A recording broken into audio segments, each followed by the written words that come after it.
Bueno, buenos días. Hoy ya vamos a comenzar un nuevo estudio.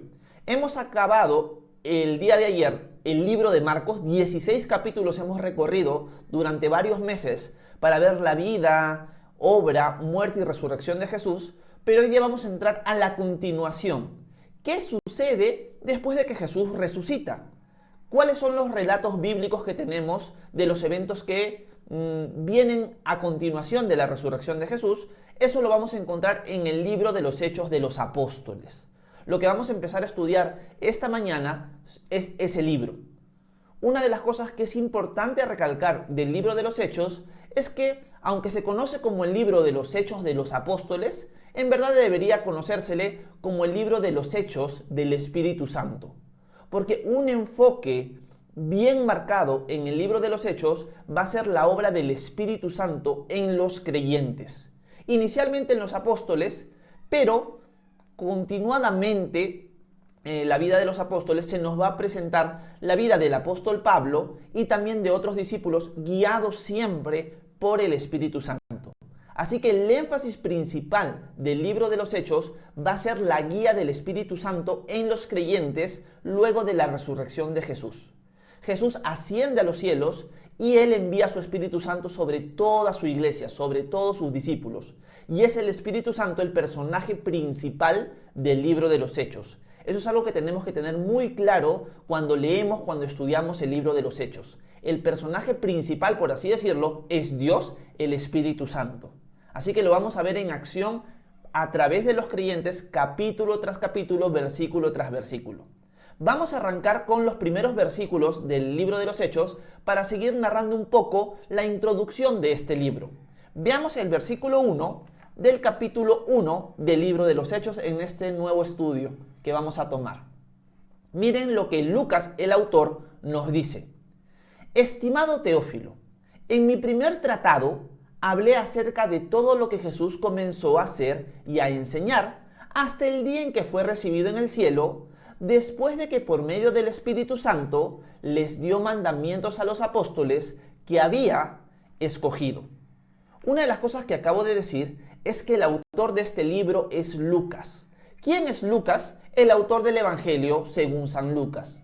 Era un personaje que tenía la profesión de médico, no era judío, era gentil, y aparentemente Lucas se convierte tras la predicación del apóstol Pablo. Algunos incluyen a Lucas cuando Pablo llega a la región de Troas, si no me equivoco es en su segundo viaje misionero. Lucas es un médico, no es judío, es gentil, y se convirtió aparentemente tras la predicación del apóstol Pablo. El primer tratado al que se refiere Lucas es el Evangelio según San Lucas. Nosotros hemos leído otro de los evangelios sinópticos, que es el Evangelio según San Marcos. En cambio, el de Lucas contiene 24 capítulos. Yo los animo a leer el Evangelio según San Lucas para que ustedes vean detalles adicionales a los que Marcos nos relató en los 16 capítulos que hemos ido estudiando. Lucas, en su segundo tratado, va a relatar lo que sucede después de la resurrección de Jesús. En el primer tratado, que es Lucas, y en el segundo, que es Hechos, se está dirigiendo a un personaje. Este personaje se llama Teófilo, conocido como el excelentísimo Teófilo. La palabra excelentísimo era una palabra dirigida hacia personas de la alta sociedad. Lo más probable es que Teófilo era alguien interesado en las cosas que estaban pasando en la iglesia o por medio de la iglesia, y Lucas le está relatando toda la historia, le está predicando. No sabemos si es cristiano o aún no es cristiano. Algunos consideran que Lucas también está escribiendo con el propósito de utilizar el Evangelio de Lucas y el libro de los Hechos como una defensa ante el emperador romano, para mostrarles que el cristianismo no traía ningún conflicto bélico ni ninguna rebelión contra el imperio romano, sino todo lo contrario, era pacífico y lo que buscaba era una renovación o salvación espiritual. Otra de las cosas que vamos a ver en el libro de los Hechos es que se nos va a plantear cómo el Evangelio y cómo la iglesia se expande desde Jerusalén hasta Roma. Desde Jerusalén hasta Roma. Y vamos a ver un personaje muy central dentro del libro de los Hechos, que es el apóstol Pablo, pero a este personaje lo vamos a ver ya convertido a partir del capítulo 9. Así que el libro de los Hechos, como ya les dije, es escrito por Lucas, nos va a presentar como personaje principal al Espíritu Santo, y uno de los medios que va a utilizar el Espíritu Santo para la predicación del mundo de Jerusalén hasta Roma es el apóstol Pablo.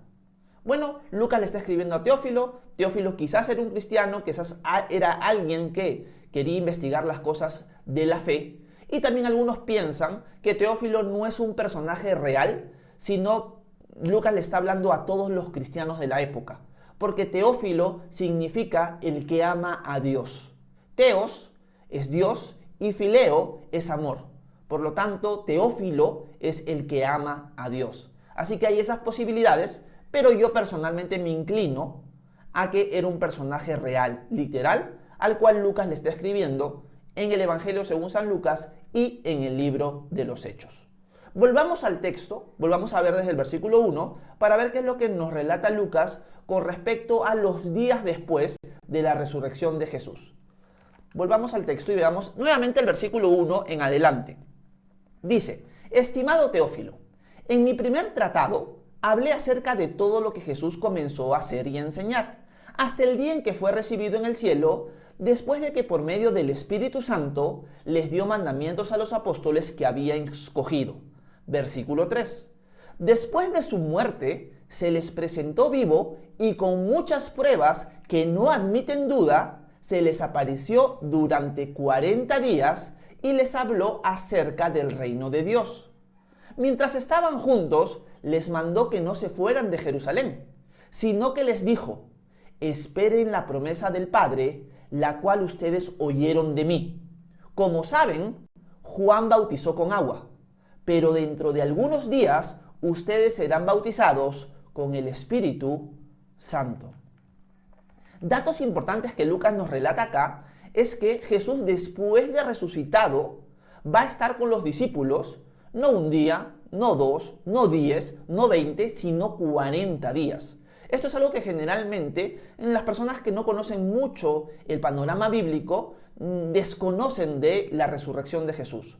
Jesús estuvo apareciendo y desapareciendo después de resucitado durante 40 días con sus discípulos y les estuvo enseñando cosas acerca del reino de Dios.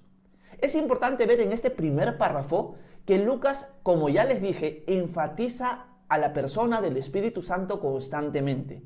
Primero, en el texto, si ustedes ven, en el versículo 2, la segunda parte, nos muestra que Jesús les enseñó a los discípulos por medio del Espíritu Santo. O sea, aún Jesús, después de haber resucitado, dependía de la obra del Espíritu Santo. Eso es lo primero.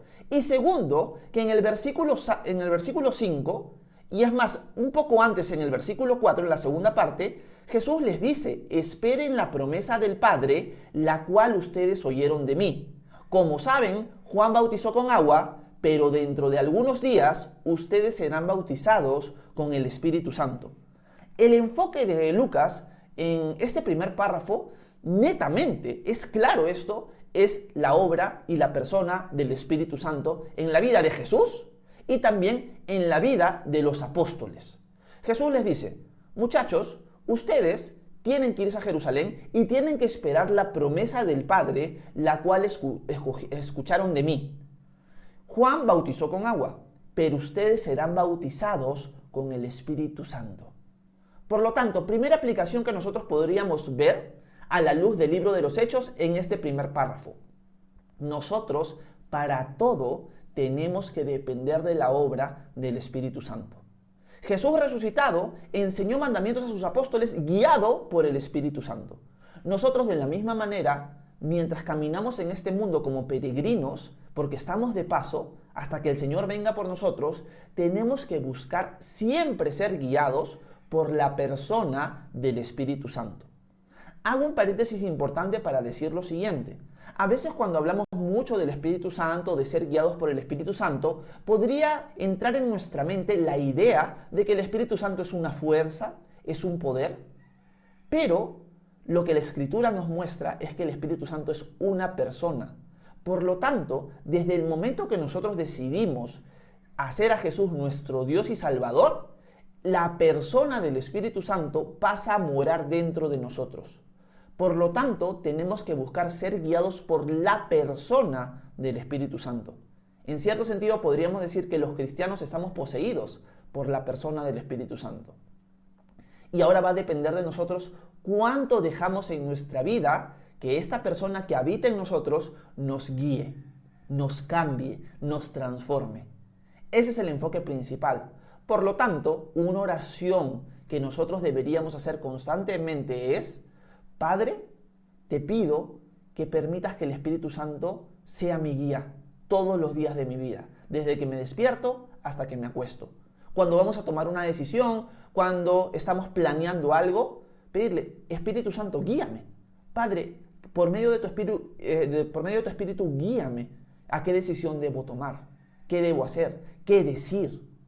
Hasta las palabras que uno debe decir en ciertas situaciones debe pedirle la guía al Señor. Y es el Espíritu Santo el que nos va a guiar, el que nos va a dar la sabiduría, el que nos va a dar las palabras en cada momento. Esa es la actitud diaria que debería tener cada discípulo en su vida.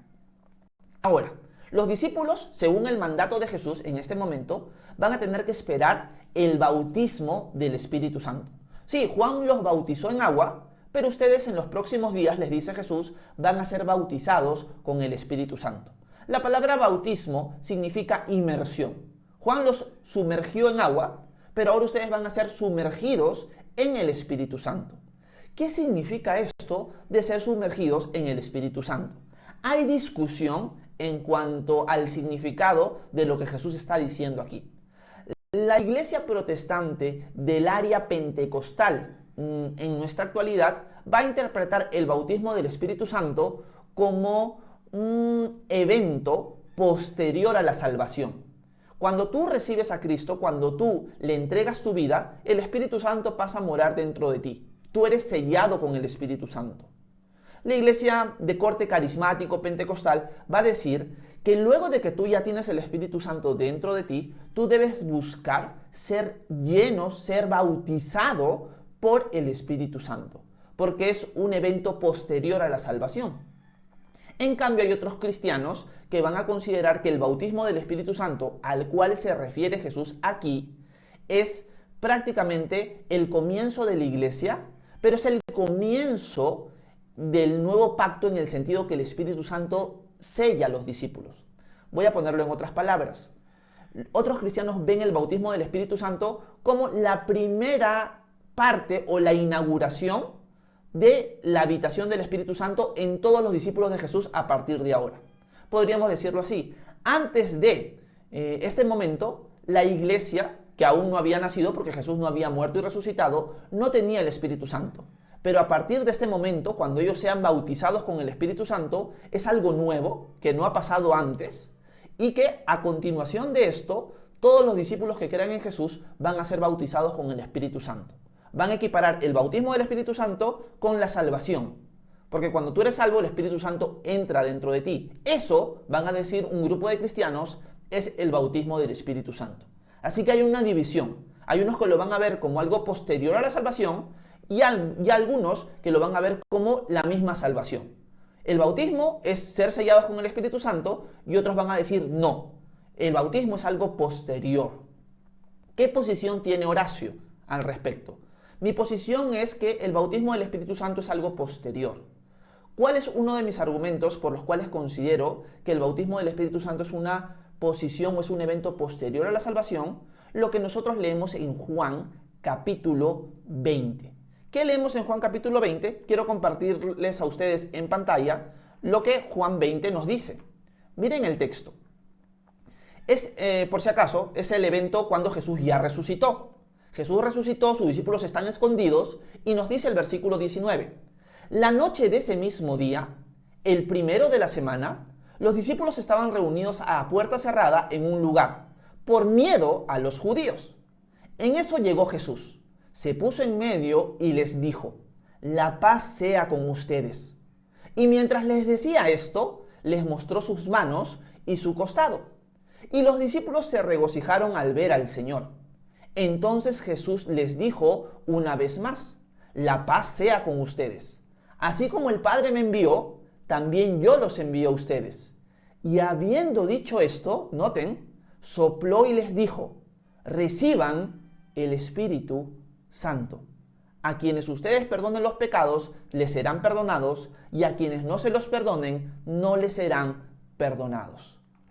Por lo tanto, considero que los discípulos ya tenían el Espíritu Santo, porque Jesús les dijo: reciban el Espíritu Santo. Así que este evento del bautismo del Espíritu Santo sería un evento posterior. Yo lo equipararía a lo que Pablo dice en Efesios capítulo 5, que es buscar ser llenos del Espíritu Santo. Así que yo comparo el bautismo del Espíritu Santo con buscar ser llenos o ser llenos del Espíritu Santo. Esa es la interpretación que yo le doy, pero quiero contarles que hay cristianos que no lo ven así, y son nuestros hermanos en la fe, que consideran que el bautismo del Espíritu Santo al cual Jesús se refiere es el bautismo del sello del Espíritu Santo de la salvación. Yo sí lo veo como algo posterior, porque Jesús ya le había dado el Espíritu Santo a sus discípulos, y ahora les está diciendo: esperen el bautismo del Espíritu Santo, cuando ellos ya lo tienen. Por lo tanto, considero que es un evento posterior. Leamos un poquito más del texto para culminar nuestro tiempo de meditación, porque he dado bastante información esta mañana, y también quiero avanzar un poquito más del texto que tenemos en pantalla. Vamos a continuar un poco más con Hechos 1, y veamos ahora el versículo 6 en adelante. Nos dice Lucas: entonces los que estaban reunidos con él le preguntaron: Señor, ¿vas a devolverle a Israel el reino en este tiempo? Y él les respondió: no les toca a ustedes saber el tiempo ni el momento, que son del dominio del Padre. Pero cuando venga sobre ustedes el Espíritu Santo, recibirán poder y serán mis testigos en Jerusalén, en Judea, en Samaria y hasta lo último de la tierra. Después de haber dicho esto, ellos lo vieron elevarse y ser recibido por una nube que lo ocultó de sus ojos. Mientras miraban al cielo y veían cómo él se alejaba, dos varones vestidos de blanco se pusieron junto a ellos y les dijeron: varones Galileos, ¿por qué están mirando al cielo? Este mismo Jesús, que ustedes han visto irse al cielo, vendrá de la misma manera que lo vieron desaparecer. Vamos a comentar la primera parte de este párrafo, y con eso vamos a terminar porque el tiempo nos ha quedado corto. ¿Qué es lo que Jesús le dice a sus discípulos, o qué es lo que sus discípulos le dicen a Jesús primeramente? Maestro, ¿vas a restaurar el reino de Israel en este tiempo? ¿Por qué los discípulos le preguntan eso? Porque algo que ya hemos visto en el estudio de Marcos es que los discípulos estaban esperando el reino mesiánico. Ellos esperaban que el Mesías viniera a reinar. Jesús es el Mesías, por lo tanto, ellos al principio pensaban que Jesús iba a derrotar a los romanos, pero Jesús murió crucificado. Nosotros ya hemos hablado de que eso ya estaba profetizado. Jesús primeramente iba a venir para morir por nuestros pecados, para darnos salvación. Pero los discípulos, ahora que Jesús ya murió y resucitó, le preguntan: Maestro, ya que estás con nosotros ya por 40 días, ¿vas a restaurar el reino de Israel? ¿Ahora vas a reinar por fin? ¿Vas a establecer tu reino literal acá en la tierra? Y Jesús les responde algo que es muy importante. No les compete a ustedes conocer los tiempos que están en la potestad del Padre. Más bien, esperen la promesa del Padre. El Espíritu Santo va a venir sobre ustedes y ustedes serán mis testigos en Jerusalén, en Judea, en Samaria y hasta los confines de la tierra. Nuevamente, Lucas en su narrativa está enfatizando la obra del Espíritu Santo en los creyentes. Jesús dice: cuando venga el Espíritu Santo sobre ustedes, ¿ustedes qué van a hacer? Van a ser mis testigos. Jesús está mostrando algo bien importante. Cuando tú eres lleno del Espíritu Santo, el Espíritu Santo te va a impulsar a ti. No va a ser algo que tú lo vas a hacer de mala gana, sino va a ser un impulso, un deseo ferviente tuyo, ser un testigo del Señor. En el caso de los apóstoles, en el caso de los discípulos a los cuales Jesús les está hablando aquí, ellos iban a ser testigos en Jerusalén, en Judea, en Samaria y hasta los confines de la tierra. De la misma manera, si tú eres alguien que estás lleno del Espíritu Santo, alguien que buscas que el Espíritu Santo tome el control de ti constantemente en tu vida, tú vas a ser un testigo del Señor. Y en cierto sentido no es que tú te vas a esforzar en serlo, sino que naturalmente, sobrenatural, va a venir ese impulso hacia ti, porque el Espíritu Santo es el que tiene el control de ti. Por lo tanto, quiero terminar esta mañana con ese mensaje. Primer mensaje, tenemos que buscar ser guiados por el Espíritu Santo. ¿De qué manera podemos ser guiados por el Espíritu Santo? Pidiéndole al Señor: Señor, guíame en esta situación. Que la persona de tu Espíritu Santo me gobierne. Que la persona de tu Espíritu Santo me guíe en mis deseos, en mis palabras, en mis acciones, en mis planes. Que todo sea guiado por ti. Eso es lo primero. Y lo segundo, que no lo he profundizado, es que, en cierto sentido, mientras estamos acá en la tierra, no tenemos que estarnos preocupando mucho por cuándo va a venir el Señor. Tenemos que esperarlo, porque el día y la hora nadie lo sabe. Tenemos que tener la expectativa de que el Señor venga. Pero no tenemos que estar afanados, enfocados en ¿qué fecha va a ser el que el Señor va a venir? Ya está por venir. Tener un afán de descubrir el día en que el Señor venga. Jesús dice: ustedes no se enfoquen en eso. Ustedes no se enfoquen en eso. Con eso no estoy diciendo que está mal estudiar profecía, para nada. Pero no debe ser nuestro afán buscar la fecha en la cual el Señor va a venir, porque nadie sabe el día. Más bien, dice Jesús, sean llenos del Espíritu Santo y sean mis testigos. En donde ustedes están, sean mis testigos. Que la gente pueda ver en sus vidas mi persona. Que la gente pueda ver en sus vidas la obra, el dominio del Espíritu Santo en ustedes. Ese es el mensaje que quería compartir con ustedes. El día de mañana ya vamos a ver y vamos a conversar un poquito acerca de la ascensión de Jesús y el encuentro con los ángeles, y ver qué podemos rescatar de toda la parte final del capítulo 1 de Hechos. Espero que en este pequeño espacio, en este pequeño tiempo, les haya podido edificar en algo con lo que hemos leído hoy del capítulo 1. Si tienen alguna pregunta, alguna duda, algún comentario, háganmelo saber en la sección, que con gusto los voy a leer. Muchas gracias por su atención. Que Dios los bendiga.